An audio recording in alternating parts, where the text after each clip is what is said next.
그 바람 타고 내 맘에 들어와 버렸네. 주님의 사랑이 내 오늘 오후 우리 교회 첫 야외 집회. 주님의 바람이 모든 성도님들에게 불어오길 소망합니다. 오늘 말씀의 제목은 기도의 불씨가 살아있는 교회는 하늘의 통로가 됩니다입니다. 하나님의 말씀을 봉독함으로 하나님의 말씀을 선포하겠습니다. 요한일서 5장 14절부터 15절까지 말씀입니다. 그를 향하여 우리가 가진 바 담대함이 이것이니 그의 뜻대로 무엇을 구하면 들으심이라. 우리가 무엇이든지 구하는 바를 들으시는 줄을 안즉 우리가 그에게 구한 그것을 얻은 줄을 또한 아느니라. 아멘. 여러분, 믿음의 유산이 전달된다는 건 굉장히 의미 있는 일 아닙니까? 그래서 우리 교회가 기도의 불꽃이, 그 불씨가 살아있는 교회가 되길 바랍니다. 요한계시록 1장에 보면 예수 그리스도의 모습이 나옵니다. 7 금촛대 사이를 예수님이 거니고 계십니다. 성경은 그 촛대는 교회다라고 말씀하고 있습니다. 결국 교회는 이 땅에서 하늘로 돌아가는 통로를 비추고 있는 등불입니다. 등불에는 2가지 등불이 있습니다. 첫 번째는 진리의 등불, 두 번째는 기도의 등불입니다. 그러니까 교회는 진리의 등불이 불타고 있어야 되고 동시에 기도의 등불이 빛나고 있어야 합니다. 주님은 그 사이를 다니시고 계시는 겁니다. 그러니까 교회는 하늘의 통로가 되어야 됩니다. 교회의 진리의 등불이 희미해지거나 기도의 등불이 꺼지거나 혹은 너무 약하게 되면 걸어갈 수가 없지요. 그래서 기도의 불씨가 살아있는 교회는 하늘의 통로가 됩니다. 동판에 그렇게 새겨놨어요. 기도의 불씨가 살아있는 교회는 하늘의 통로가 된다. 여러분, 이걸 기억하고 있지 않기를 바랍니다. 그래서 오늘 여러분의 이름이 하나님의 기념책에 기록되길 바라고 우리 모두가 하나님의 손바닥에 귀하게 새겨지는 그 역사가 있기를 주의 이름으로 축복합니다. 오늘 본문의 말씀은 우리에게 4가지 키워드를 보여줍니다. 바로 보시겠습니다. 그 첫 번째는 읽어보세요. 담대함. 뭐요? 하나님을 향한 담대함. 이것은 우리에게 있어야 합니다. 두 번째는 들으심. 하나님이 우리의 기도를 들어주신다는 겁니다. 세 번째는 암입니다. 이건 굉장히 특별합니다. 단순한 지식으로 있는 게 아닙니다. 좀 종교적인 용어를 쓰자면 이렇게 표현할 수 있습니다. 따라해 보세요. 교리적인 진리. 교리적인 진리. 교리적인 진리가 있습니다. 근데 그것을 알미라고 얘기하지는 않습니다. 진리에는 3가지 형태가 존재합니다. 그 첫 번째는 교리적인 진리, 두 번째는 실천적인 진리, 세 번째는 경험되어지는 진리입니다. 그 3가지가 하나가 됐을 때 우리는 온전한 진리라고 얘기합니다. 암이라고 하는 것은 교리적인 진리가 지식의 형태로 들어와 있는 상태를 말하는 게 아닙니다. 그 교리적인 진리가 나에게 실천적인 진리가 되고 동시에 내 노력이 아니라 하나님의 은혜와 능력으로 나에게 경험되어지는 진리가 되어야 합니다. 그랬을 때 우리는 비로소 그것을 안다, 암이라고 얘기하는 겁니다. 그래서 이 안다, 암 속에는요, 교리적인 진리가 나에게 실천적인 진리가 되고 경험되어지는 진리가 되어지는 것을 말합니다. 그러면 내가 그렇게 무언가를 알게 됐을 때의 상태는요, 따라해 봅시다. 공유된 지식, 공유된 지식. 즉 공유된 진리. 나눌 수 있다는 겁니다. 나만 알고 있는 게 아니라 이게 내가 누구한테 전달하고 공유할 수 있는 진리가 된 겁니다. 교리적인 진리로 있을 때는 그렇지가 않습니다. 거기에 실천적인 진리, 거기에 경험되어진 진리가 됐을 때 우리는 비로소 이것을 공유할 수가 있게 되는 겁니다. 그게 암입니다. 그런데 이 세 가지 핵심 키워드 중심에 뭐가 있냐면 이게 있습니다. 뜻, 바로 하나님의 뜻입니다. 이 하나님의 뜻, 그것이 담대함을, 하나님의 뜻이 들으심을, 하나님의 뜻이 우리의 암을 만들어냅니다. 하나님의 뜻이 없다면 담대함도 들으심도 암도 존재할 수가 없다는 겁니다. 이 네 가지 핵심 키워드. 첫 번째, 담대함, 두 번째, 들으심, 세 번째, 암, 이 모든 것 사이에 가운데 뭐가 있다고요? 뜻. 하나님의 뜻이 있다는 겁니다. 오늘 이 진리가 여러분에게 믿음 되어지기를 원합니다. 자, 요한 1서, 2서, 3서는 굉장히 중요한 역사적인 배경을 가지고 있습니다. 주후 90년에서 100년경에 쓰여진 글이거든요. 이제 어떤 일이 나타나기 시작하냐면 믿음의 2대가 나타나고 믿음의 3대가 나타나기 시작합니다. 그러니까 신앙생활하는 사람이 점점점 세대를 초월해서 늘어가고 있고, 처음에 믿었던 사람이 할아버지가 되고 그의 아들이 믿고 그의 손자가 믿는 일들이 보편적으로 나타나고 있는 겁니다. 이해되시죠? 이러면 어떨까요? 우리 교회도 믿음의 1대가 1대 2대가 되고 이제 1대 2대 3대가 되고 있지 않습니까? 그리고 우리 가운데는 계보를 따지자면 믿음의 4대째, 5대째를 이어가는 집안도 당연히 있습니다. 자, 이렇게 2대, 3대 신앙생활을 하는 사람들이 늘어나게 되면 어떨까? 한번 옆에 계신 분들과 이야기해 봅시다.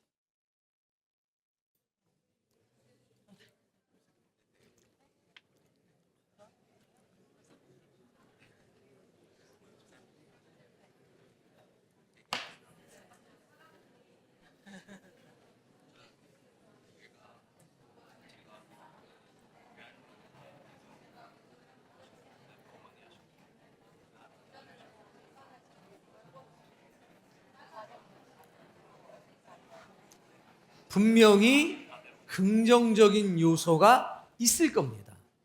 그러나 사도 요한이 이 글을 쓸 때는 그 긍정적인 요소와 더불어 약간의 부정적인 요소를 해결하기 위해서 이 글을 썼습니다. 그게 무엇일까요? 감동과 감격이 사라지고 있었습니다. 새로운 것에 익숙해지면서 새 것이 없어지게 되는 겁니다. 그래서 늘 보던 것, 늘 듣던 것으로 교회가 가득 차는 겁니다. 어쩌면 한국 교회 상황과 매우 비슷할 수도 있습니다. 하나님의 나라에 관한 이야기만 들어도 눈물이 나고 기뻤습니다. 예수 그리스도의 십자가 그 이야기만 들어도 감동이 되고 감격이 됐습니다. 그런데 이것이 몇십 년간 계속 반복되다 보니까 익숙해져 버렸습니다. 그리고 감동과 감격이 사라져 버리게 됐습니다. 이제는 이게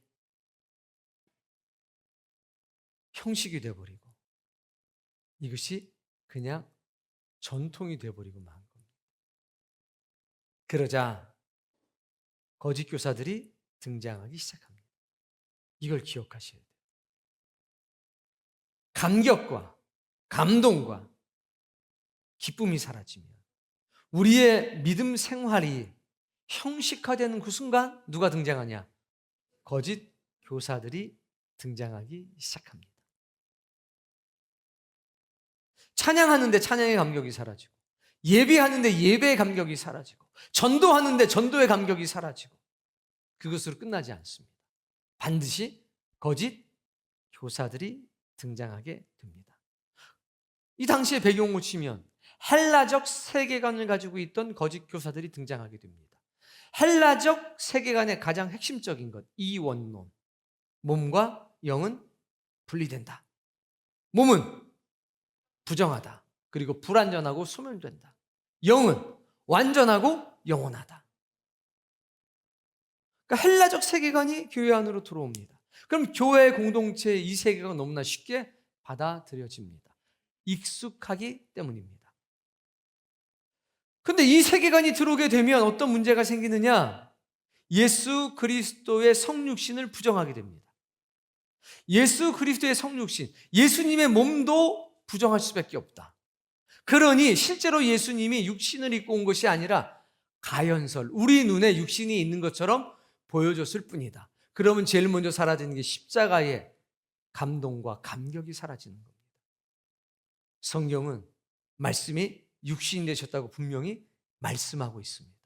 그런데 헬라적 세계관을 받아들이게 되면 그게 사라지기 시작하는 겁니다. 그리고 이성과 인간적인 논리로 유혹하기 시작합니다. 그것이 교회를 어지럽게 합니다. 그런데 그게 상큼해요. 왜? 보편적인 이성과 논리를 가지고 들어오기 때문에 그렇습니다. 오늘날도 마찬가지입니다. 은혜와 진리의 감격이 사라지면, 기도의 감격이 사라지면, 모든 것이 익숙해져서 형식화되기 시작하면 거짓 교사들이 등장하기 시작합니다. 그리고 이성이 교회를 주관하기 시작합니다. 보편적인 세계적 가치관이, 세상의 가치관이 교회를 흔들기 시작합니다. 사랑하는 성도님, 여러분의 1대는 안전하십니까? 여러분의 2대 안전하십니까? 여러분의 3대 안전하십니까? 그 안전하다는 개념을 재정립하셔야 됩니다. 교회 출석하는데요? 아니요. 교회 출석하는 게 문제가 아닌 거죠. 우리 뭐라고 얘기해야 됩니까? 1세대들이요. 여러분에게 예배의 감격과 감동이 있습니까? 2세대들이요. 여러분이 찬양하고 기도한 그 감격과 감동과 기쁨이 살아있습니까? 3세대들이요. 여러분이 전도하고 봉사하고 헌신하는 그 감격과 감동과 기쁨이 살아있습니까? 그리고 이 믿음의 유산과 신앙 생활을 지키기 위해서 여러분은 투쟁하고 있습니까? 이런 질문이 필요한 겁니다.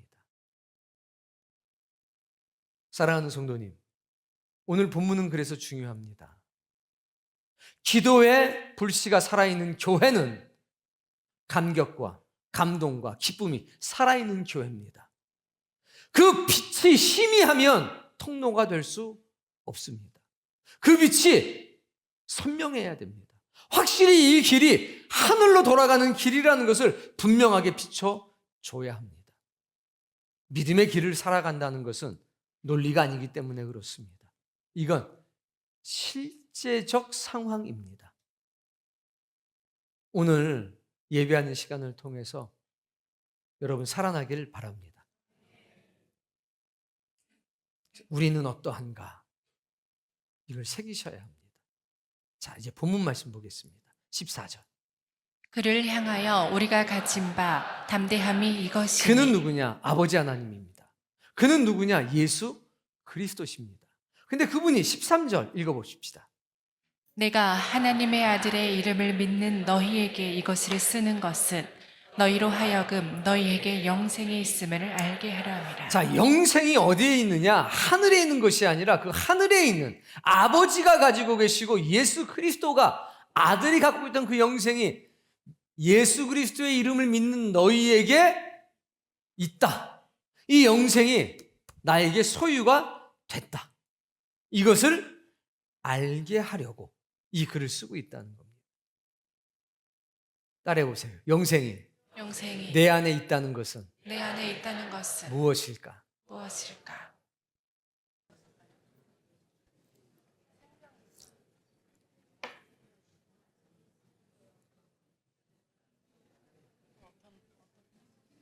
그것은 바로 지금 나에게 감격이, 나에게 감동이, 나에게 기쁨이.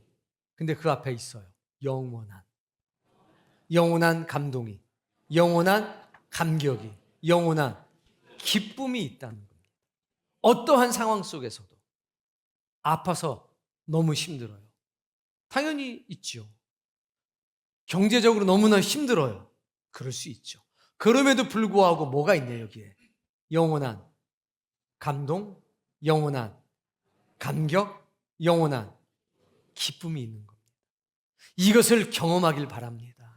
이것이 이론이 아니라 나의 실제적인 삶에서 이루어지길 바랍니다. 그리고 내 2세대, 내 3세대들에게, 심지어 내 4세들에게 이것이 경험되어지는 진리가 되길 바랍니다. 그 얘기를 지금 하는 겁니다. 세상의 풍조가 몰려오지. 헬라의 사고와 세계관이 다가오고 있지. 격동하고 있지. 아니야. 그런 게 중요한 게 아니야. 너에게 영생이 있어. 이것을 네가 알아야 돼. 이건요, 논리가 아닙니다. 이거는 경험되어지는 진리입니다. 이것은 나의 삶으로 간증할 수 있는 진리입니다. 이것이 있어야 하나님 앞에 신자인 겁니다. 이것이 있어야 하나님의 자녀인 것입니다. 이것이 희미하게 있는 것이 아니라 분명하고 선명하게 여러분의 삶에 녹아있기를 바랍니다. 다시 한번 14절. 그를 향하여 우리가 가진 바 담대함이 이것이니 뭐가 있어요 우리한테? 담대함이 있습니다. 누구를 향한? 아버지 하나님을 향한, 예수 그리스도를 향한 담대함이 있습니다. 히브리서는 이렇게 말했습니다. 너의 담대함을 빼앗기지 말라. 이것이 너희에게 큰 상을 얻게 하느니라. 담대함이 있어야 합니다. 어려울 때 있죠. 힘들 때 있죠. 그럴 때 이 담대함 빼앗기지 않도록, 잃어버리지 않도록 하십시오. 이 담대함, 확신, 여기에 대한 근거가 뭐냐? 그 내용 실체를 봤더니 다음에 이어서 이렇게 말합니다. 읽읍시다. 그의 뜻대로 무엇을 구하면 들으심이라. 너 왜 그렇게 담대해? 너 그렇게 힘든데도 당당해? 내가 하나님께 기도하면, 내가 하나님께 간구하면 하나님이 내 간구를 들어주셔. 이것이 담대함의 근거입니다. 언제? 기도할 때. 내가 하나님의 뜻대로 기도할 때 하나님께서 들어주셔. 그러나 기도의 응답은 첫 번째, 즉시 응답. 뭐요? 여러분이 제일 좋아하는 즉시 응답. 그런데 즉시 응답은 때때로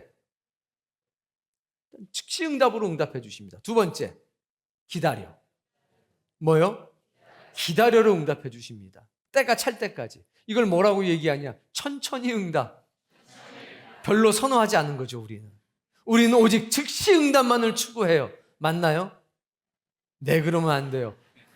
우린 그렇지 않습니다, 목사님. 하나님은 즉각적으로 즉시 응답. 두 번째, 천천히 응답. 기다려.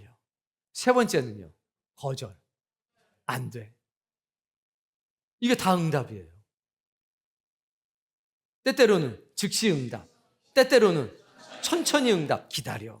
세 번째, 거절. 안 돼. 세 가지가 다 하나님의 응답인 겁니다. 기억하셔야 돼요. 담대함은 어디에 생기느냐? 하나님이 나의 기도를 들어주신다. 나의 기도를 들어주신다는 의미는 뭐냐면요, 친근함이에요. 멀리 계시지 않고 가까이 계시는 게 아니에요. 나와 동행, 나와 함께 나를 안아주시기도 하고 나를 업고도 가십니다. 나의 손을 붙잡고 가십니다. 그래서 나의 가장 작은 소리에도 하나님은 응답해 줄 수가 있는 겁니다. 그 소리를 듣는 거죠. 이렇게 안고 가기 때문에 마음의 소리도 잘 들으십니다. 이렇게 업고 가시기 때문에 우리의 신음소리도 분명하게 들으시는 분이 우리의 아버지십니다. 그분은 엄격하신 분이시지만 동시에 우리를 향해서 너무나 따뜻한 분이십니다. 여러분, 담대함의 근거는 어디 있느냐? 하나님이 나의 음성을 들어주고 계신다. 여전히 현재 진행형. 이거 꼭 기억하시기 바랍니다. 첫 번째 무엇? 담대함. 두 번째는 무엇? 들으심. 15절 말씀 읽습니다. 우리가 무엇이든지 구하는 바를 들으시는 줄을 안즉. 뭐 한대요? 안 돼요. 무엇이나 어떤 것이나 구해도 하나님이 들어주시는 줄을 내가 알게 됐고요. 다음 말씀. 우리가 그에게 구한 그것을 얻은 줄을 또한 아느니라. 응답도 하신다. 이걸 내가 안다. 이때의 안 것은 지식적으로 하는 게 아니에요. 경험한 겁니다. 뭐 했어요? 그래서 교리적인 진리, 실천적인 진리, 경험되어진 진리를 통해서 하나님 살아계셔. 하나님 반드시 응답해. 이런 확신을 갖는 거죠. 이런 선한 지식이 여러분 모든 세대에 있기를 주의 이름으로 축복합니다. 근데 이 모든 것의 핵심은 뭐라고 그랬습니까? 하나님의 뜻. 그게 14절에 있는 거죠. 하나님의 뜻대로 14절 다시 한번 읽어봅시다. 그를 향하여 우리가 가진 바 담대함이 이것이니 그의 뜻대로 무엇을 구하면 들으심이라. 그의 뜻대로 구할 때에 내 기도의 근거가 하나님의 뜻에 있을 때 하나님은 응답하신다. 즉각적으로 응답하시기도 하고 천천히 응답하시기도 하고 때때로는 거절로 응답하신다. 거절하실 때는 우린 하나님의 뜻을 다시 구해야 되는 겁니다. 여러분에게 이 삼각형이 있습니까? 확실하게 옆에 분에게 물어보세요. 그 삼각형이 확실하게 있는지, 그리고 그 삼각형 가운데 하나님의 뜻이 확실하게 있는지 물어보세요.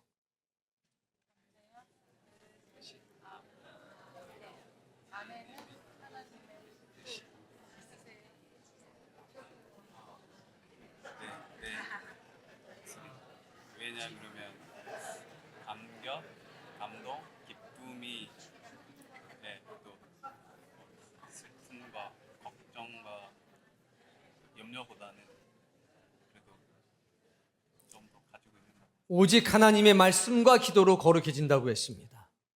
나에게 이 삼각형이 크기와 상관이 없이 완전해야 합니다. 작을 수도 있죠. 클 수도 있습니다.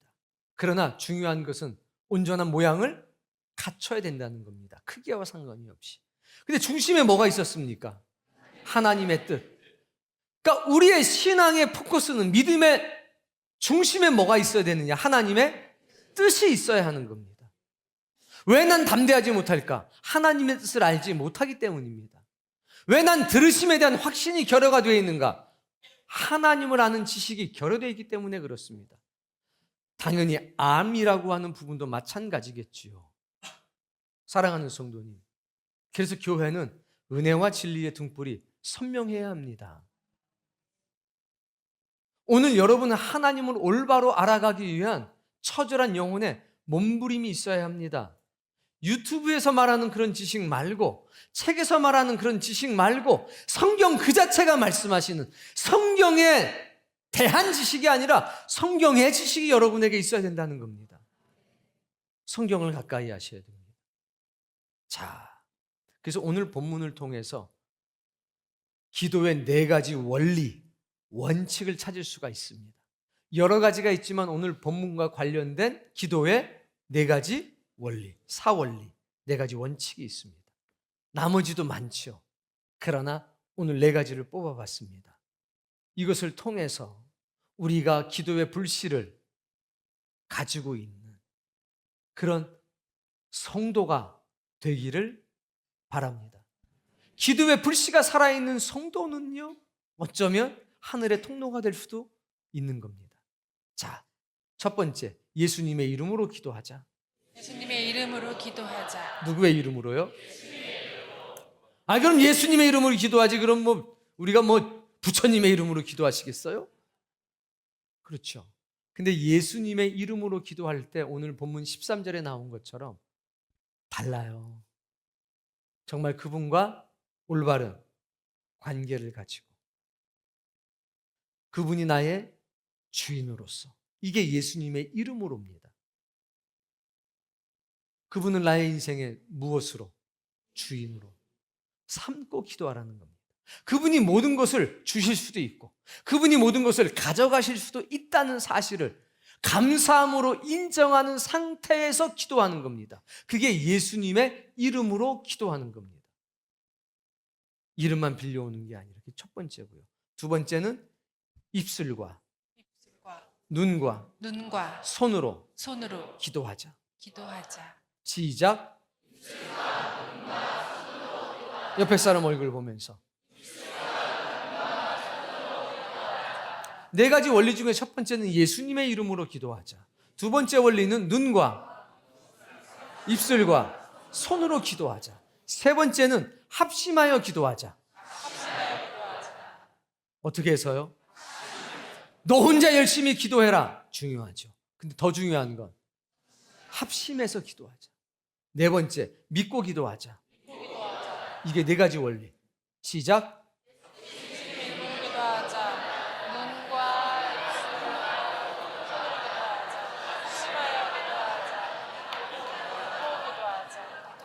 이 네 가지 기도의 원리도 하나님의 뜻에 근거한다는 사실을 결코 잊어서는 안 됩니다.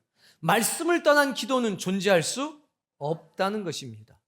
다시 한번 말씀드립니다. 교회는 진리의 빛과 기도의 빛이 타오르고 있어야 된다. 성도들에게도 마찬가지죠. 그러니까 진리는 하나님이 우리에게 주시는 것이고 기도는 우리가 하나님을 향해서 하는 거잖아요. 이 두 가지 등불이 여러분의 인생에도 확실하기를 바랍니다. 자, 첫 번째 예수님의 이름으로 기도하자. 요한복음 14장 13절과 14절 말씀 또박또박 읽어봅시다. 너희가 내 이름으로 무엇을 구하든지 내가 행하리니 이는 아버지로 하여금 아들로 말미암아 영광을 받으시게 하려 함이라. 여기엔 영적인 메커니즘이 있습니다. 아버지 하나님이 있습니다. 그리고 누가 있습니까? 예수 그리스도가 있습니다. 그리고 누가 있습니까? 우리가 있습니다. 모든 사람들이 하나님에게 집중할 때 하나님은 그 시선이 예수 그리스도와 우리에게도 미치기를 원하셨습니다. 그 원칙을 정했습니다. 내 아들을 영광스럽게 할 거야. 그러니 지금부터 내 이름으로 기도하지 말고 누구의 이름으로? 내 아들의 이름으로 기도해. 내 아들이 구원자가 됐다는 사실을 인정해. 내 아들이 줄 수도 있고 뺏을 수도 있다는 것을 인정해. 그리고 감사해. 이해되시죠? 근데 누가 들어있습니까? 그 가운데 우리. 누가 있어요?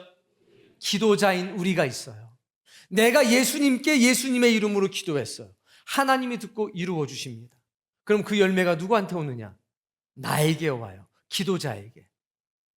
자, 그런데 기도자는 이렇게 얘기합니다. 예수님이 내 기도를 들어주셨어. 근데 열매는 누구한테 있느냐? 기도자한테 있어요. 그럼 누가 보느냐? 믿음이 연약한 사람들 혹은 불신앙의 사람들이 봅니다. 그들은 나를 보고, 즉 내 안에 있는 열매를 보고 예수 그리스도께 영광을 돌립니다. 그리고 하나님이 살아계시다는 사실을 인정하게 되는 거죠. 그러니까 이 말씀 속에 누구도 있느냐? 나도 있어요. 그래서 요한복음 15장 말씀이 있는 겁니다. 너희들이 내 안에 거하면, 내가 너희 안에 거하면 너희로 풍성히 열매를 맺게 해줄 것이다 라는 말씀, 이 말씀인 겁니다. 예수 그리스도의 이름으로 기도할 때 주님이 행하여 주십니다. 여기에는 기도자도 드러나게 하시는, 기도자를 통해서 그 열매를 보고 내 아들 예수 그리스도에게 영광 돌리는 그런 영적인 메커니즘을 우리 아버지 하나님이 만들어 주셨다는 사실을 기억하십시오. 14절 말씀. 내 이름으로 무엇이든지 내게 구하면 내가 행하리라. 하나님 아버지 필요 없다 이게 아니라 이렇게 하나님께서 세팅해 놓으셨다는 겁니다. 기도할 때는 누구의 이름으로? 그분을 뭐 하면서? 신뢰하면서. 예수님이 내게 주실 수도 있고 예수님이 내 것을 가져가실 수도 있다. 근데 이 모든 것이 감사할 뿐이다. 이런 마음과 신뢰를 가지고 기도할 때 그 기도 들어주십니다.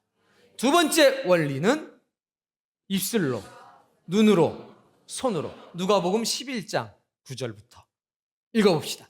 내가 또 너희에게 이르노니 구하라 그러면 너희에게 주실 구하라, 것이요 입술로 기도해라 이겁니다. 그러면 줄 것이요. 두 번째, 찾으라 그러면 찾아낼 것이요 눈으로 기도하라 이겁니다. 그러면 주신다는 겁니다.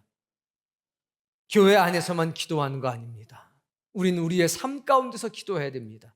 하나님의 뜻을 구하고 찾아야 합니다. 저 사람이 하나님의 찾는 사람인가? 이 일이 하나님이 원하시는 일인가? 우리는 두 눈을 부릅뜨고 찾아야 합니다. 세 번째, 문을 두드리라 그러면 너희에게 열릴 것이니 설마 발로 두드리시는 분이 없겠죠? 손으로 두드리는 겁니다. 그래서 우리는 손으로 기도한다는 표현을 쓰는 겁니다. 그래서 기도는 입술로만 하는 게 아니라 눈으로도 해야 합니다. 그리고 손으로도 행해야 합니다. 그래서 기도는 입술로 하고 눈으로 하고 손으로 한다는 그 표현이 여기 있는 겁니다.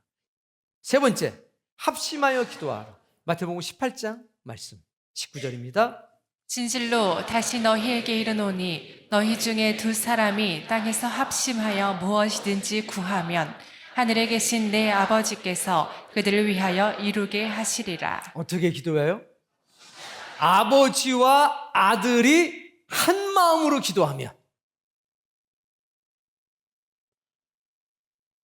엄마와 시어머니가 한 마음으로 기도하면, 손주와 할머니가 한 마음으로 기도하면, 집사와 장로가 한 마음으로 기도하면, 전도자와 전도의 대상자들이 한 마음으로 기도한다면, 남자와 여자가 한 마음으로 기도한다면 하나님 무엇이든지 구하라 다 들어주신다, 이렇게 말씀하지 않습니까? 그래서 우리가 기도 운동이 중요하죠. 나 혼자 기도하는 것도 중요하지만 더불어 기도하는 것이 중요하죠. 따로따로 다른 장소에서 기도하는 것도 중요하지만 때때로는 한 장소에서 기도하는 것도 중요하죠. 이 시간 저 시간 기도하는 것도 중요하겠지만 한 시간에 같이 모여서 기도하는 것도 역시 중요하겠죠. 네 번째 원리는 믿고 기도하면. 어떻게 기도하면? 마태복음 21장 22절 말씀 읽습니다. 너희가 기도할 때에 무엇이든지 믿고 구하는 것은 다 받으리라 하시니라. 믿고 기도한다는 얘기는 뭐냐면 받은 줄로, 기도할 때 이미 받은 줄로 믿고 기도하는 거예요. 그러니까 기도할 때는 어떻게 기도해야 되느냐?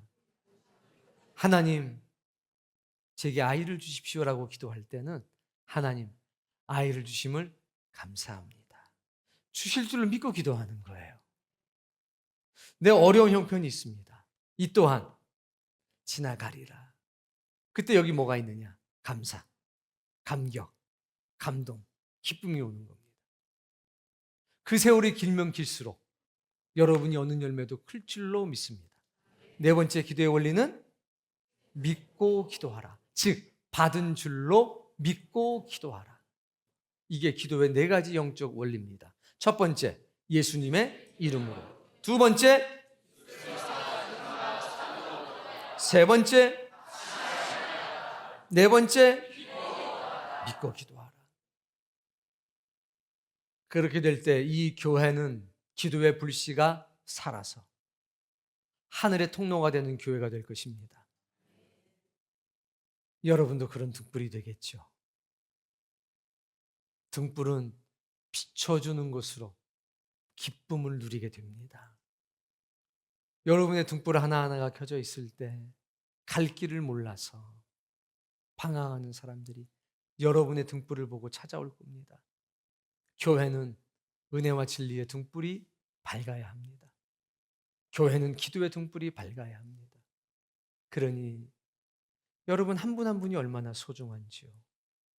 그리고 우리는 이것을 이론이 아니라 실제의 삶으로, 믿음의 유산으로 우리의 다음 세대에게 넘겨줘야 합니다. 1세대는 2세대에게, 2세대는 3세대에게, 3세대는 4세대. 우리 아이들이 봐요. 새벽에 나와서 봅니다. 아빠 기도하는 모습을 보는 거예요. 엄마 기도하는 모습을 보는 거예요. 장로님들 기도하는 모습을 보는 거예요. 그 하는 행동을 보는 겁니다. 그런데 내 엄마가, 내 아빠가 감격하고 감동하고 기뻐하는 모습을 봐요. 그러면 이 아이는 그것을 옳게 여기고 그것을 좋게 여기고 그것을 본받아 살려고 합니다. 나도 기도하러 갈 거야. 나도 예배하러 갈 거야. 나도 찬양할 거야.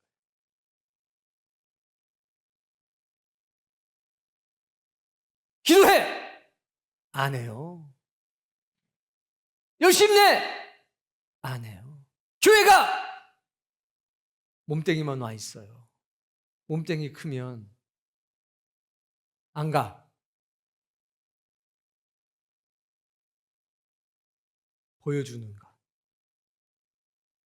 경험케 해주는 것, 그것 외에는 다른 길이 없습니다. 그게 등불이 책 속에 있는 게 아니라, 말 속에 있는 게 아니라 우리의 삶 속에 있는 것 아니겠습니까? 감사하게도 우리 교회 아이들이 찬양하는 감격이 있어요. 기도하는 감격이 있습니다. 하나님의 말씀을 전하는 감동이 있습니다. 그건 보이시죠? 여기 있던 그 1세대들의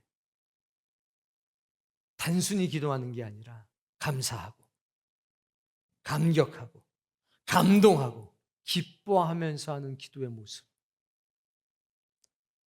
짜증내면서 어쩔 수가 없어서 하는 전도가 아니라 감동과 감격과 기쁨과 감사를 가지고 전도하는 모습을 보면서 나도 저렇게 살아야 되겠다. 나도 이 길을 걸어가야 되겠다. 그래야 되는 것 아닙니까? 우리가 예수 그리스도의 모습을 보면서 저 모진 고난과 고통 속에서도 하나님께 감사하고 교회를 위해서 자신의 몸을 내어주시는 것을 보면서 나도 저렇게 살아야 되겠다. 어렵고 힘들겠지만 나도 저런 평강을 얻어야 되겠다.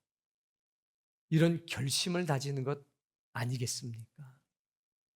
저는요, 예수님 다시 오실 때에 그때 충성된 종아, 네가 잘하였구나. 이 한마디 듣는 게 소원입니다. 여기서 사람들은 칭찬 안 들어도 괜찮으니까. 주님께서 칭찬받는, 주님께서 칭찬해 주시는 그런 종 되길 바랍니다. 우리 교회가 세상에 알려지지 않아도 좋은데 예수 그리스도 눈에는 이쁨이 가득하고 기쁨이 가득한 그런 교회가 되기를 바랍니다. 여러분도 마찬가지입니다. 사람이 알아주지 않아도 예수 그리스도께서 알아주는 그런 사람이 되기를 바랍니다. 그래서 다시 한번 오늘 제목 읽어볼게요. 옆에 분들 얼굴 보면서 기도의 불씨가 살아있는 교회는 하늘의 통로가 됩니다. 자신의 언어로 바꿔서 한번 해봐요.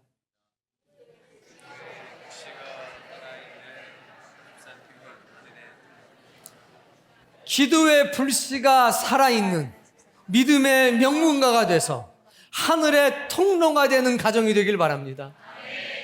그러기 위해서 무언가가 익숙해진 다음에 감격이 사라지고 감동이 사라지고 기쁨이 사라지고 감사가 사라지는 그런 존재가 아니라 오늘과 같이 담대함, 들으심, 암, 하나님의 뜻, 이것이